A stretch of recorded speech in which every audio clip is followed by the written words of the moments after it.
Hello, my friend, and welcome to Wisdom Trek. I am Guthrie Chamberlain, your guide to wisdom in creating a living legacy. Thank you for joining us for our 5-day-per-week wisdom and legacy building podcast. We are broadcasting from our studios at the Big House in Marietta, Ohio. This is day 973 of our trek and time for our Philosophy Friday series. Each Friday, we will ponder some of the basic truths and mysteries of life and how they can impact us in creating our living legacy. As we continue on this trek that we call life, sometimes we have questions about life. So our Friday trek is a time where we can Ask Gramps. Gramps will answer your questions that you would like to ask your dad or granddad, but for whatever reason, this is not possible.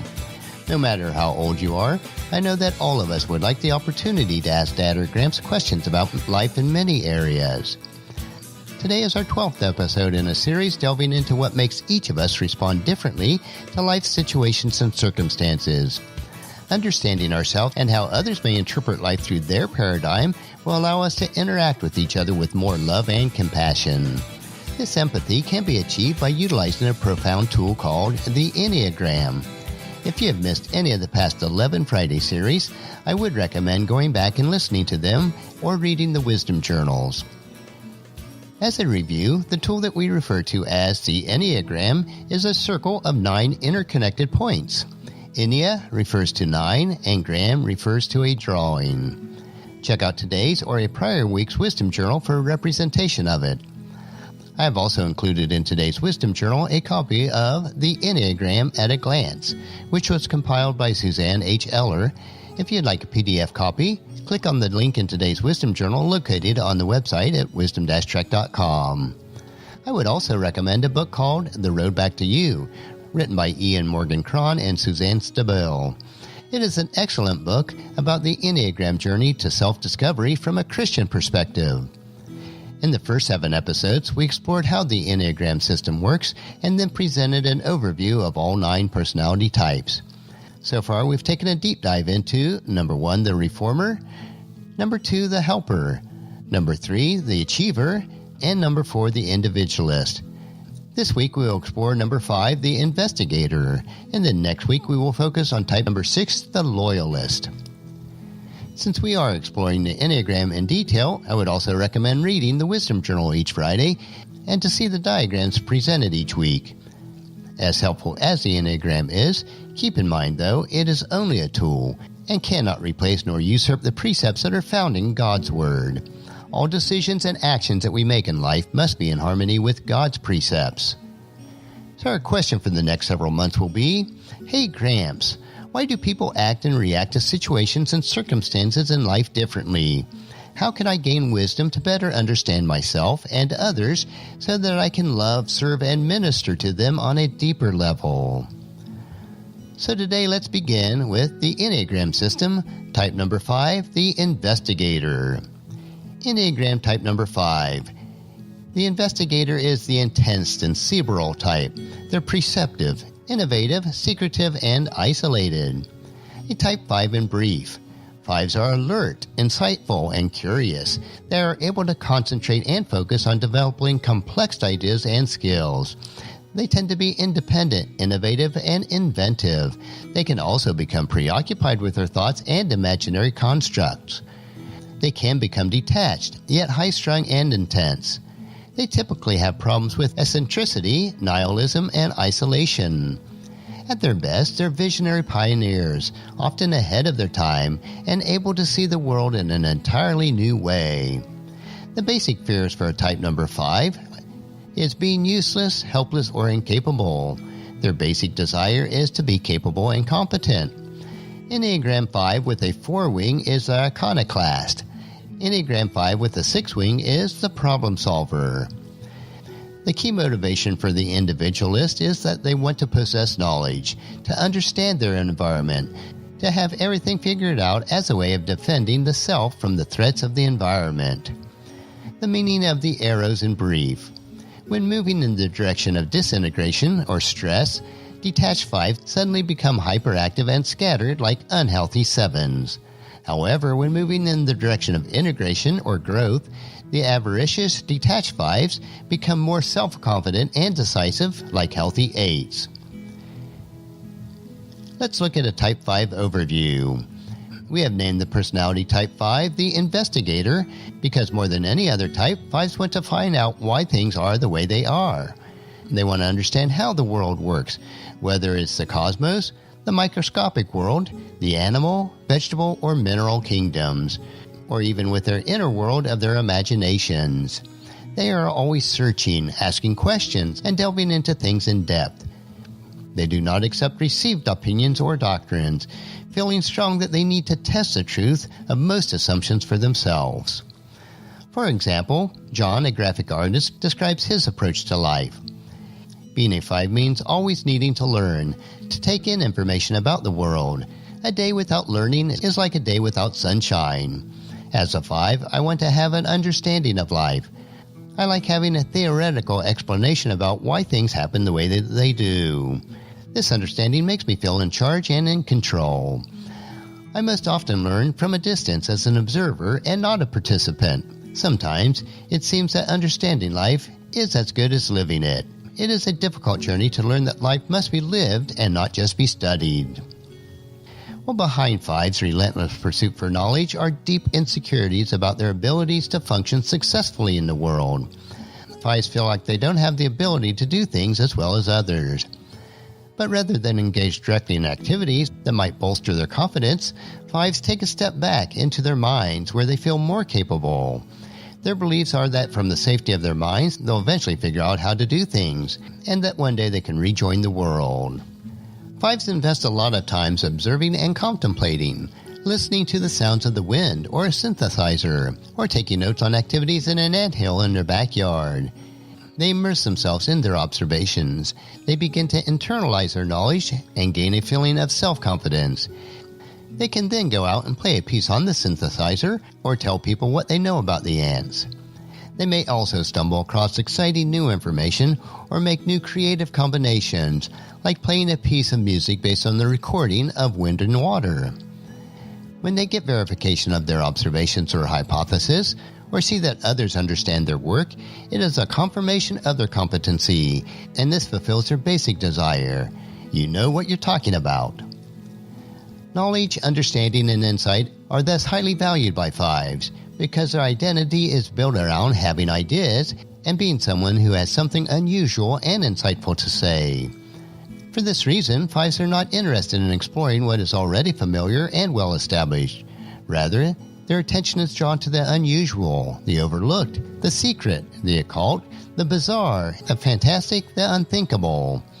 They like investigating into unknown territories, knowing something that others do not know, or creating something that no one has ever experienced, which allows 5s to have a niche for themselves that no one else occupies. They believe that by developing this niche is the best way that they can attain independence and confidence.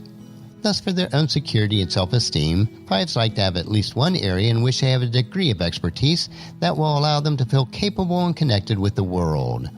5s think, I am going to find something that I can do really well, and then I will be able to meet the challenges of life. But I can't have other things distracting me or getting in the way. They therefore develop an intense focus on whatever they can master or feel secure about. It may be the world of mathematics, the world of rock and roll, or classical music, or car mechanics, or horror and science fiction, or even a world entirely created in their imagination. Not all 5s are scholars or PhDs. Depending on their intelligence and the resources available to them, they focus intensely on mastering something that has captured their interest. For better or worse, the areas that 5s explore do not depend on social validation. Indeed, if others agree with their ideas too readily, 5s tend to fear that their ideas may be too conventional. History is full of famous 5s who overturned accepted ways of understanding or doing things. Think about Darwin, Einstein, or Nietzsche. Many more 5s, however, have become lost in the Byzantine complexities of their own thought processes, becoming merely eccentric or socially isolated. The intense focus of 5s can thus lead to remarkable discoveries and innovations, but when the personality is more fixated, it can also create self-defeating problems. This is because their focus of attention unwittingly serves to distract them from their most pressing and practical problems. Whatever the sources of their anxieties may be, relationships, the lack of physical strength, inability to gain employment, or so forth, the average 5s tend not to deal with these issues. Rather, they find something else to do that will make them feel more competent. The irony is that no matter what degree of mastery they develop in an area of expertise, they cannot solve their own basic insecurities about functioning in the world. For example, as a marine biologist, a 5 could learn everything there is to know about a certain type of shellfish. But if her fear is that she is never going to be able to run her own household adequately, she will not have solved the underlying anxiety. Dealing directly with physical matters can be extremely daunting for some 5s. Here's another example. Henry is a life scientist working at a major medical research lab, and this is what he says. Since I was a child, I have shied away from sports and strenuous activities whenever possible. I was never able to climb the ropes in gym class. I stopped participating in sports as soon as it was feasible, and the smell of the gymnasium makes me uncomfortable. At the same time, I have always had a very active mental life. I learned to read at the age of 3, and in school, I was always one of the smartest kids in academic subjects. Thus, much of their time gets invested collecting and developing ideas and skills they believe will make them feel confident and prepared. They want to retain everything that they have learned and carry it all around in their heads. The problem is that while they become engrossed in this process, they are not interacting with others or even increasing many other practical and social skills. They devote more and more time to collecting and attending to their collections, and less to anything that relates to real needs. Thus, the challenges for 5 is to understand that they can pursue whatever questions or problems spark their imagination and maintain relationships. They can take proper care of themselves and do all the things that are hallmarks of a healthy life. Let's look at the levels of development for type 5s. And if you remember, we have 3 categories with 3 levels within each one. First is a healthy level. At level 1, where the investigator is at their best, they become visionaries, broadly comprehending the world while penetrating it profoundly. They're open-minded. They take things in whole, in their true context. They make pioneering discoveries and find entirely new ways of doing and perceiving things. Moving to level 2, they observe everything with extraordinary perceptiveness and insight. They're most mentally alert, curious, searching intelligence.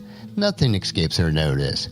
They have foresight and prediction. They're able to concentrate, becoming engrossed in what has caught their attention. As we move to level 3, they attain skillful mastery in whatever interests them. Excited by knowledge, often they become experts in some field. They're innovative and inventive, producing extremely valuable original works. They're highly independent, idiosyncratic, and whimsical. As you move into the average category at level 4, 5s begin conceptualizing and fine-tuning everything before acting, working things out in their minds, model building, preparing, practicing, and gathering more resources. They have a studious acquiring technique. They become specialized in often intellectual, often challenging accepted ways of doing things. As they move to level 5, they become increasingly detached. They become involved in complicated ideas or imaginary worlds. They become preoccupied with their visions and interpretations rather than reality. They become fascinated by offbeat, esoteric subjects, even those involving dark and disturbing elements. Detached from the practical world, they become a disembodied mind, although high-strung and intense. As they move lower to level 6, they begin to take on an antagonistic stance toward everything which would interfere with their inner world and personal vision. They become provocative, abrasive, with intentionally extreme and radical views. They can also become cynical and argumentative. As a Type 5, the investigator moves into the unhealthy categories at level 7. They become reclusive and isolated from reality, eccentric and nihilistic. They become highly unstable and fearful of aggression. They reject or repulse others and all social attachments. Moving lower to level 8, they become obsessed yet frightened by their threatening ideas, becoming horrified, delirious, and prey on gross distortion and phobias. And to the lowest level, level 9, they seek oblivion. They may commit suicide or have a psychotic break with reality. They can become deranged, explosive, and self-destructive, with schizophrenic overtones. This generally corresponds to the schizoavoidance and schizotypical personality disorder. Next, let's look at some personal growth recommendations for Enneagram Type 5, the Investigator. Learn to notice when your thinking or speculating takes you out of the immediacy of your experience. Your mental capabilities can be an extraordinary gift, but can also be a trap when you use them to retreat from contact with yourself and others. Stay connected with your physicality. Since you tend to be extremely intense and high-strung, sometimes you find it difficult to relax and unwind. Make an effort to learn to calm down in a healthy way without drugs or alcohol. Exercising or using biofeedback techniques will help you to channel some of the tremendous nervous energies. Meditation, jogging, yoga, and dancing are especially helpful for this type. As a Type 5, you see many possibilities, but don't often know how to choose among them or judge which one is more or less important. When you are caught in this fixation, a sense of perspective can be missing, and with it, ability to make accurate assessments. At such times, it can be helpful to get some advice from others whose judgment that you do trust while you are gaining perspective about a situation. Doing this can also help you to trust someone else, which is a difficulty for your type. Next, notice when you are getting intensely involved in projects that do not necessarily support your self-esteem, confidence, or life situation. It is possible to follow many different fascinating subjects, games, and pastimes, but they can become huge distractions from what you know that you really need to do. Decisive action will bring you more confidence than learning more facts or acquiring more unrelated skills. And finally, 5s tend to find it difficult to trust people, to open up to them emotionally, or to make themselves accessible in various ways. Their awareness of potential problems in relationships may tend to create a self-fulfilling prophecy. It is important to remember that having conflicts with others is not unusual, and it can be a healthy thing to work them out rather than rejecting attachments with people or withdrawing into isolation. Having 1 or 2 intimate friends whom you can trust to have conflicts with will enrich your life greatly. Well, that will conclude our focus for today on Personality Type 5, the Investigator. A word of encouragement is to grow in all areas of life for those of you who are Enneagram Type 5, and this is from God's Word, 2 Peter chapter 1, verses 5 through 8. In view of all this, make every effort to respond to God's promises. Supplement your faith with a generous provision of moral excellence, and moral excellence with knowledge, and knowledge with self-control, and self-control with patient endurance, and patient endurance with godliness, and godliness with brotherly affection, and brotherly affection with love for everyone. The more you grow like this, the more productive and useful you will be in your knowledge of our Lord Jesus Christ. Join us again next Friday as we explore further the Enneagram on our Ask Gramps episode. We will specifically explore in depth the Enneagram number 6, the Loyalist. The information that we will explore will allow you to unlock who you are as you travel on this trek of life and discover more about yourself and others as we impact God's kingdom. I know that you'll find these insights interesting, practical, and profitable in living that rich and satisfying life. Our next trek will be Meditation Monday, where we will help you to reflect on those most important areas of life. So encourage your friends and family to join us, and then come along with us on Monday for another day of Wisdom Trek, Creating a Legacy. If you'd like to listen to any of the past 972 daily treks or read the associated journals, they are all available at wisdom-trek.com. I encourage you to subscribe to Apple Podcasts or Google Podcasts so that each day's trek will be downloaded to you automatically. And thank you so much for allowing me to be your guide, your mentor, but most importantly, I am your friend as I serve you through the Wisdom Trek podcast and journal. And as we take this trek of life together, let us always live abundantly, love unconditionally, listen intentionally, learn continuously, lend to others generously, lead with integrity, and then leave a living legacy each day. I am Guthrie Chamberlain, reminding you to keep moving forward, enjoy your journey, and then create a great day every day. See you on Monday.